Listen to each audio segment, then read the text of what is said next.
rapide. Merci Fanny, on est avec Sacha Bergel. Bonjour, vous êtes le président fondateur de Foodies Consulting et donc avec Franck Chaume, que je salue. Vous êtes le président de l'UMI, le syndicat de restaurateurs en Gironde. Je vous pose la question clairement. Pour vous, il y a trop de restaurants en France ? Dans certaines régions, oui. Notamment, moi je suis du Bordelais et nous sommes la ville depuis plus de 10 ans où il y a plus de restaurants par rapport au nombre d'habitants. Nous sommes à un restaurant pour 284 habitants, ce qui est colossal et j'ose même pas regarder les chiffres des 2 dernières années, parce que c'est des chiffres qui sont anciens, parce que ça m'affolerait. Mais vous dites qu'il faudrait limiter le nombre de restaurants, qu'il y ait un numerus clausus ? Non, mais le numerus clausus, c'est un mot qui parle, c'est pour ça que j'avais utilisé ce mot. C'est surtout sur le changement d'affectation de locaux. Aujourd'hui, ce qui se produit, c'est que dans notre métier, la nouvelle génération de restaurateurs préfère aller détourner un restaurant de vêtements, un restaurant de souvenirs pour en faire un restaurant. Ce qu'il faut savoir, c'est qu'aujourd'hui, quand c'est maintenant un restaurant, ça ne redeviendra plus jamais un magasin de vêtements ou un magasin de souvenirs.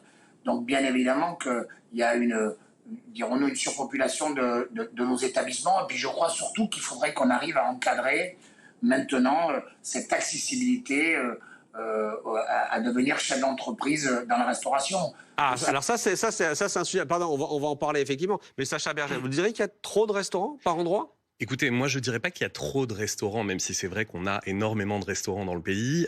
En revanche, j'ai entendu Monsieur Chaume, que je remercie d'ailleurs, avec l'UMI pour le fait d'œuvrer pour les restaurateurs à travers toutes les crises successives qu'on a rencontrées. Moi je suis totalement favorable et partisan d'une formation peut-être plus poussée en gestion pour éviter bien évidemment les impayés des fournisseurs. Il faut comprendre que quand on crée un restaurant, la création d'un restaurant englobe un certain nombre de partenaires. Et je comprends cette volonté d'aller, de professionnaliser la chose un petit peu comme un CAP esthétique, un CAP coiffure, etc.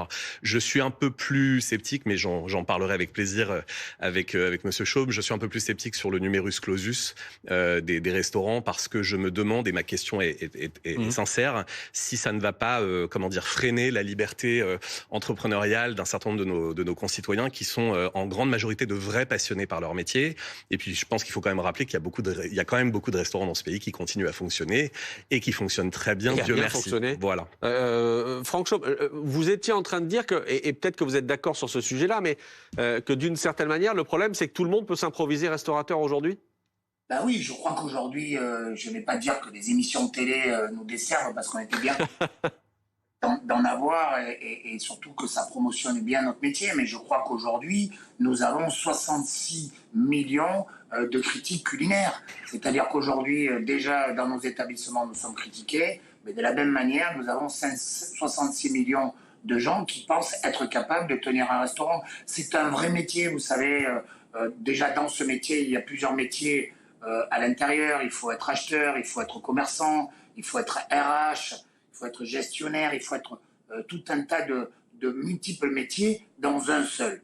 Donc, dans l'histoire du numerus clausus, ça a été volontairement, dirons-nous, dit de ma bouche, parce que ça parle aux citoyens. Nous ne sommes pas pour limiter la création des établissements, mais dans certains, dirons-nous, dans certaines villes, comme Bordeaux et d'autres, des grandes villes, il serait bien de pouvoir limiter et d'éviter les changements d'affectation de locaux, ce qui s'est passé à Bordeaux. Ça fait 10 ans qu'on bataille avec la mairie. Elle a enfin compris que dans un secteur sauvegardé, avec l'appui du préfet de la Gironde, que l'on remercie, ils ont décidé de limiter. Ça ne veut pas dire d'arrêter. Et puis peut-être que cette limitation pourrait se contenir sur les 3 années supplémentaires.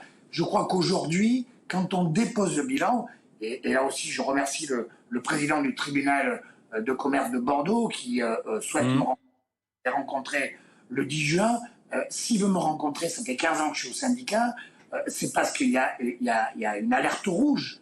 Ouais, il y a un sujet sur les fermetures de restaurants. Il y a juste une chose, je rebondis sur ce que vous disiez, Franck Chaume. Sacha Bergel, il y a un syndrome Top Chef ?